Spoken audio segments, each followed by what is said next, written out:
Buenos días, estimados estudiantes. Hoy llegamos al final de nuestro recorrido académico en esta unidad y, de hecho, estamos cerrando un ciclo fundamental en su formación como tecnólogos en emergencias médicas. Esta clase es especial porque vamos a unir los extremos de la vida. Por un lado, hablaremos del principio de la vida y la protección del binomio madre-hijo en el transporte obstétrico.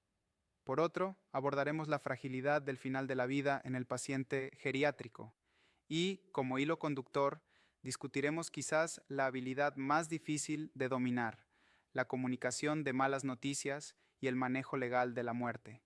Hoy no solo hablaremos de medicina, hablaremos de humanidad, leyes y procedimientos que definen la calidad de un sistema de salud que, en Ecuador, ha sufrido una transformación normativa profunda para proteger a los más vulnerables.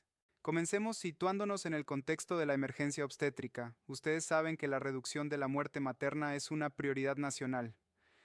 Para lograr esto, el Ministerio de Salud Pública ha implementado una estrategia sistémica para eliminar la discrecionalidad clínica, es decir, para que no dependa de si al médico o al paramédico le parece que la paciente está grave, sino que la evidencia lo dicte.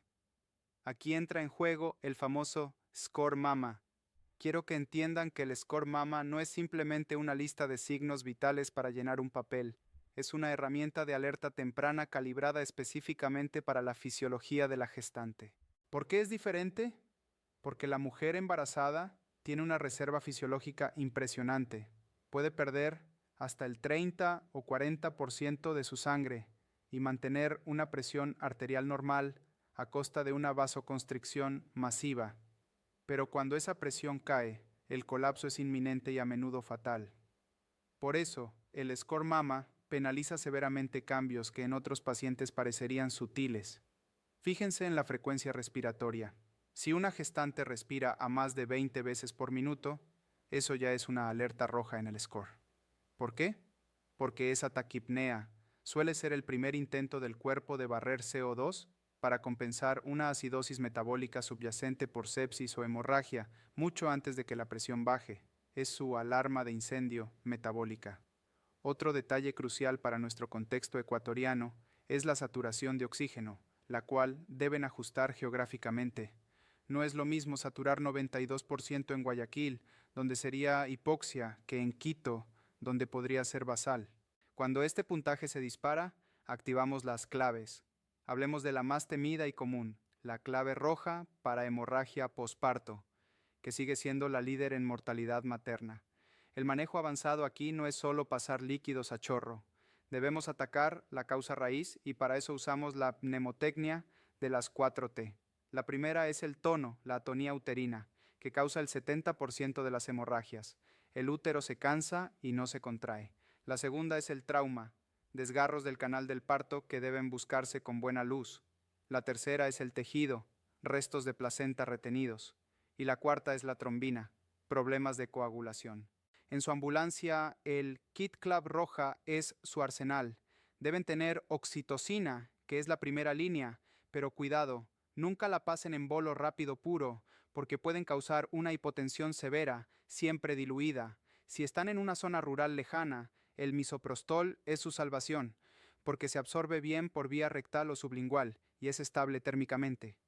Y un fármaco que ha cambiado el juego es el ácido tranexámico.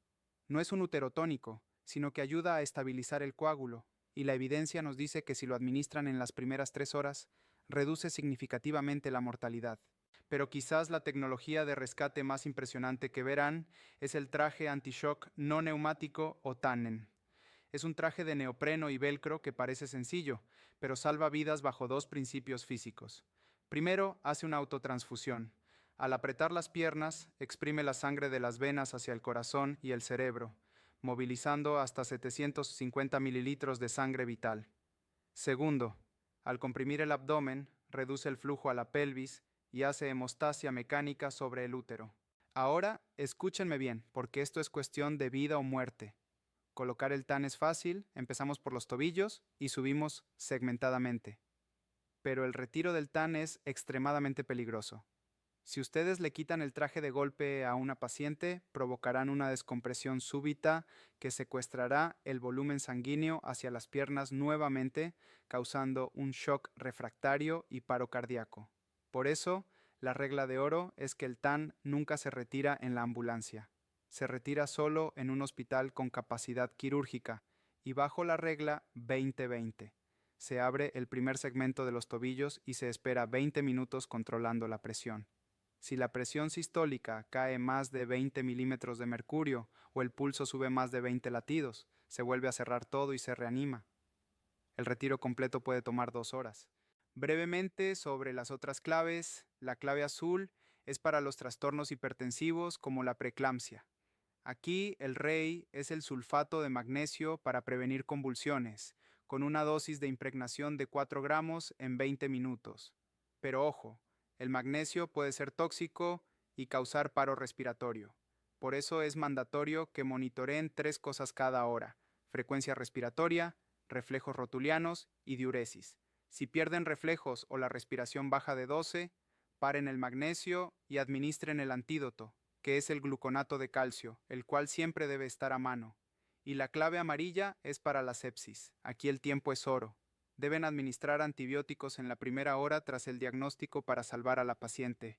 Cambiemos ahora radicalmente de escenario. Pasemos del inicio de la vida a la fragilidad del adulto mayor.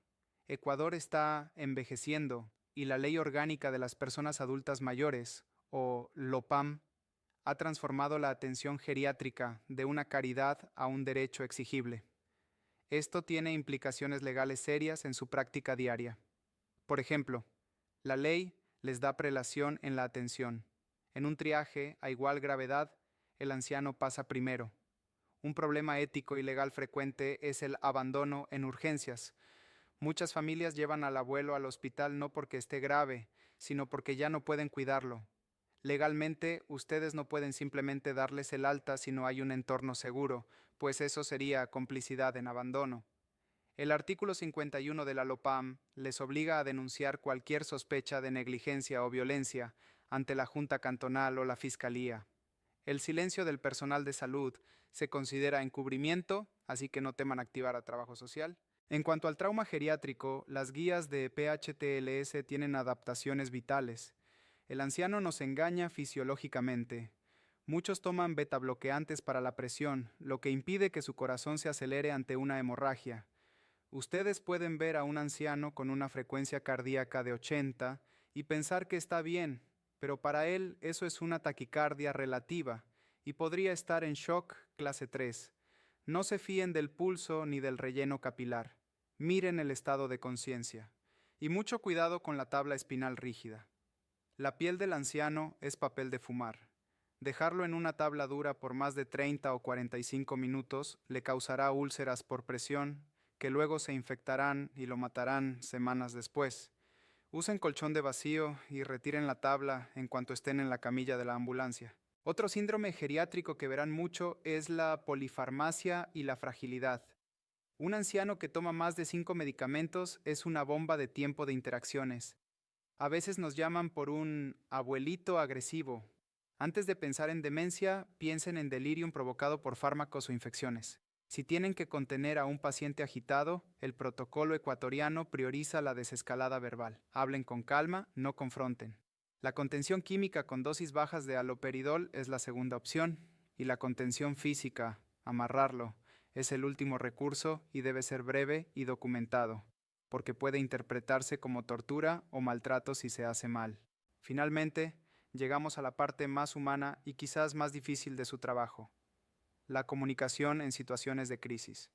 No basta con saber intubar o poner un TAN, deben saber hablar cuando las cosas salen mal. Cuando un paciente fallece o hay una complicación grave, usamos el protocolo EPICE, adaptado del Spikes anglosajón. Vamos a desglosarlo. La E es el entorno. Busquen privacidad.